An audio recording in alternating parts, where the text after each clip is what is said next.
அன்னைக்கு ஒரு நாள் எனக்கு செம்ம போர், ஃபோன் பார்க்கறதுக்கும் பிடிக்கல. அதனால் போய் டிவியை போட்டு ஏதாச்சும் படம் பார்க்கலான்னு பார்த்தா படமும் எதுவும் ஓடல, எந்த சேனல்ஸும் நல்லா இல்லை. சரி ரொம்ப வருஷம் ஆயிடுச்சு, கார்ட்டூன் சேனல் எடுத்து பார்ப்போன்னு சொல்லிட்டு ஒவ்வொரு சேனலாக மாற்றிக்கிட்டு இருந்தேன். அப்போ தான் இது என் கண்ணில் பட்டுச்சு. வேறு எதுவும் இல்லை, நம்ம மோட்டு பத்லு தான்.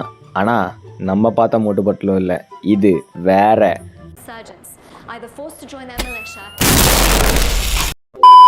அதாகப்பட்டது மோட்டு பத்லுவோட ஒரு அப்கிரேடட் வெர்ஷன்னு சொல்லலாம். அப்படி தான் அவனுங்க சொல்லிட்டு தெரியுறானுங்க. ஸோ இன்றைக்கி நம்ம வீடியோவில் நம்ம என்ன பார்க்க போகிறோம் அப்படின்னா, நம்ம மோட்டு பத்லுவோட அப்கிரேடட் வெர்ஷன் எப்படி இருக்குது அப்படின்னு தான். ஸோ சட்டுப்பட்டு நம்ம வீடியோக்குள்ளே போயிடலாம். வாங்க வீடியோ ஸ்டார்ட் பண்ணலாம்.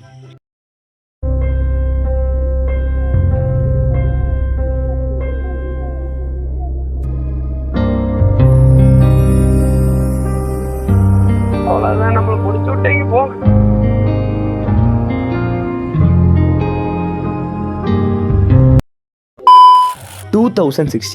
இந்த காலகட்டத்தில் முக்கால்வாசி மிடில் கிளாஸ் ஃபேமிலிகிட்ட எல்லாருக்கிட்டையுமே கேபிள் டிவி தான் இருந்துச்சு. ஸோ அந்த கேபிள் டிவியில் அவங்க கொடுக்குற சேனல்ஸ் மட்டும் தான், குறிப்பிட்ட சேனல்ஸ் தான் நம்ம பார்க்க முடியும். நம்மளால் எதையும் செலக்ட் பண்ணிக்க முடியாது. ஸோ அந்த மாதிரி டைமில் 2016க்கு முன்னாடி நம்மக்கிட்ட கார்ட்டூன் நெட்வொர்க், போகோ இந்த மாதிரியான சேனல்ஸ் மட்டும்தான் இருந்துச்சு. அப்போ தான் ஒருத்தர் என்ட்ரி கொடுத்தாரு.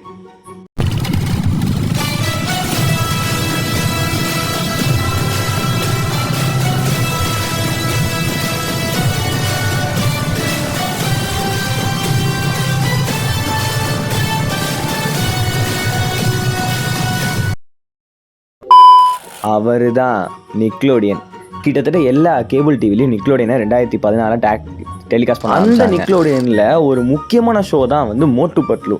கிட்டத்தட்ட அந்த டைமில் உள்ள எல்லா பசங்களையும் கேட்டாங்கன்னா தெரியும், கண்டிப்பாக மோட்டு பத்லு தெரியாத ஆளுங்களே இருக்க மாட்டாங்க. இன்ஃபேக்ட் நானே ஸ்கூலெல்லாம் மோட்டு பத்லை பற்றி பேசிக்கிட்டு இருந்தேன்.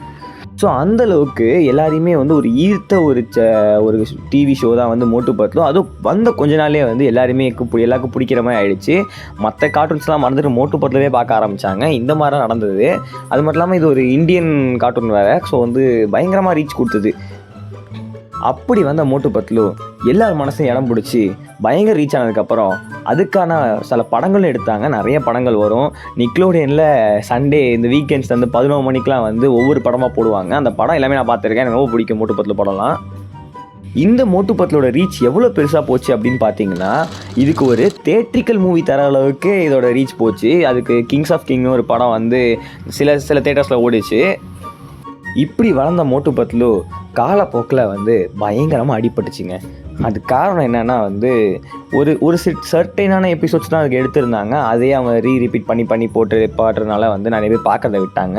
அது மட்டும் இல்லாமல் அந்த கார்ட்டூன் பார்க்குற அந்த ஒரு சுச்சுவேஷன் போய் அதுக்கப்புறம் அந்த ஃபோன்ஸு கேம்ஸ் அப்படி வந்ததுனால கார்ட்டூன்ஸே அழிஞ்சிச்சு. ஸோ அதில் இதுவும் அழிஞ்சிச்சுன்னு வச்சுக்கோங்க. இப்படி அழிஞ்சதான் அழிஞ்சு போச்சு அப்படின்னு சொல்லிட்டு அதுக்கு ஒரு சென்ட் ஆஃபை கொடுத்து முடிச்சிருக்கலாம். ஆனால் அதை தான் இவங்க பண்ணலை.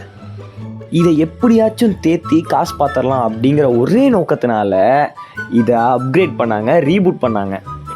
மோட்டு பத்லு அப்படின்னு சொன்னாலே நிறைய பேருக்கு ஞாபகம் வர்றது ஃபுர்ஃபுரி நகர்.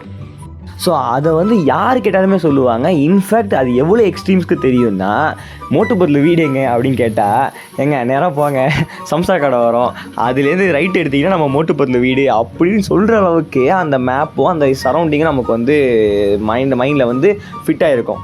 எங்கே இருக்காருன்னா இப்படியே நேராக போய் சோத்தாங்கை பக்கம் திரும்பி அப்புறம் நொட்டாங்கை பக்கம் திரும்பினீங்கன்னா ஒரு பிள்ளையார் கோயில் ஒன்று வரும். அந்த பிள்ளையார் கோயிலை ஒட்டி ஒரு கல்லு சந்துக்குள்ள 3வது வீட்டு வாசல்ல உட்காந்து பேப்பர் படிச்சுக்கிட்டு இருப்பாரு. போய் பார்த்து பேசிக்கங்க. இப்படி இருக்கிற ஒரு ஃபுர்ஃபுரி நகரை உடனே ஒரு மாடர்ன் சிட்டியாக மாற்றி மோட்டு பத்லு இன் மாடர்ன் சிட்டி அப்படின்னு போட்டு அவனுங்களை பீச்சுக்கு போகிறது என்ன, பெரிய பெரிய அப்பார்ட்மெண்ட்டை தங்கி இருக்கிறது என்ன. ஆக்சுவலி அந்த பழைய அனிமேஷன் சூப்பராக இருக்குங்க. ஒரு சின்ன ஒரு கூரை வீடு மாதிரி இருக்கும். அது என்னது ஒரே ரூம் தான், அவங்களுக்கு ரூம்ஸ்லாம் கிடையாது. ஒரு பெரிய ஒரு வீடு, அதுக்குள்ளே இருப்பாங்க. ஸோ நல்லாயிருக்கும். ஆனால் இப்போ எப்படின்னா ஒரு அப்பார்ட்மெண்ட்டில் தங்கியிருக்காங்க. அப்புறம் ஒரு பீச்சுக்கு போகிறது, மெயின் ரோடு, பாலத்தில் ஃபைட்டு பார்க்குறதுக்கே ஒரு மாதிரி இருக்குங்க. அதெல்லாம் சீரியஸாக செட்டே ஆகலை. ஏன்னா நம்ம எதை நம்ம அதிகமாக ரசிக்கிறோமோ அதை கொடுக்கறதுக்கு பதிலாக இவங்க வேறதே கொடுத்துட்ருக்காங்க. அதே மாதிரி மோட்டு பத்லுன்னு சொன்னாலே நமக்கு வர இன்னொரு ஞாபகம் ஜான் த டான். அவன் தாங்க இல்லை, அவன் தான் மெயின் வில்லனே. ஓகேவா? ஸோ அதை நினச்சா அது வந்து யாராலையும் மாற்ற முடியாது. ஆனால் அதை மாற்றிருக்கானுங்க. யாரோ வரானுங்க சம்மந்தமே இல்லாமல். அவனுங்க ஒவ்வொரு எபிசோடுக்கு ஒரு வில்லனாக வந்துட்டு போகிறானுங்க. எப்பயுமே கான்ஸ்டண்ட்டாக வந்து மோட்டு பத்லுவுக்கு வில்லன் ஜான் த டான் தான். அவரை தவிர யாரும் அந்த வில்லனிசம் பண்ணவே முடியாதுன்னு காட்டுவாங்க.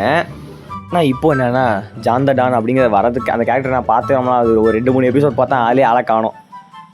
இந்த மாதிரி நம்ம சைல்ட்ஹுட்டில் ஒரு பிரபலமான ஒரு கார்ட்டூன் ஷோவை வந்து இப்படி கெடுக்கிறது வந்து ரொம்ப மனசு கஷ்டமாக இருக்குது. நாங்கள் கேட்டோமாடா அவங்கள்ட்ட மோட்டு பத்லு வந்து எங்களுக்கு இது பண்ணி கொடுங்க, ரீபூட் பண்ணித்தாங்க, நாங்கள் பார்க்கணுன்னு கேட்டோமா அப்படின்னு. ஆனால் உண்மையை சொல்லணுன்னாங்க எனக்கு ரொம்ப கஷ்டமாக இருக்குது. இப்போ உள்ள ஜென்ரேஷன் பசங்க நினச்சா இவங்களுக்கு வந்து சரியான ஒரு கார்ட்டூன் கிடைக்கல.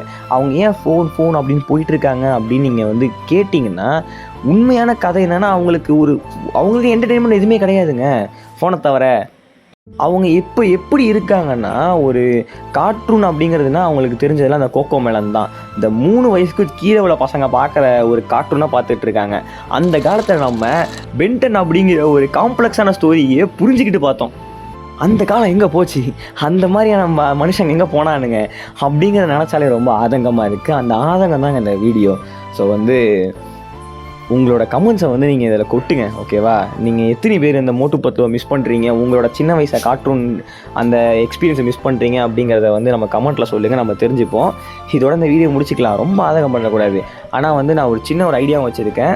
இந்த மாதிரி அழிஞ்சிக்கிட்டு இருக்க கார்ட்டூன்ஸ், ரீபூட் பண்ணுற கார்ட்டூன்ஸை பற்றின சின்ன ஆதங்கங்களை வந்து ஒரு பிளேலிஸ்ட்டாக போட்டு எனக்கு ஆதகம் அடகலை அப்படின்னு ஒரு ப்ரோக்ராம் பண்ணலான்னு இருக்கேன். அது எப்படின்னு வந்து நீங்கள் கமெண்ட்டில் சொல்லுங்கள், பண்ணலாமா வேணாமா அப்படின்ட்டு. ஸோ வந்து வீடியோ பிடிச்சிருந்தா லைக் பண்ணுங்கள், ஷேர் பண்ணுங்கள், சப்ஸ்கிரைப் பண்ணுங்கள். உங்களை இன்னொரு தரமான சந்திக்கிறேன். அது வரைக்கும் stay tuned on Spidey commentary. Good bye.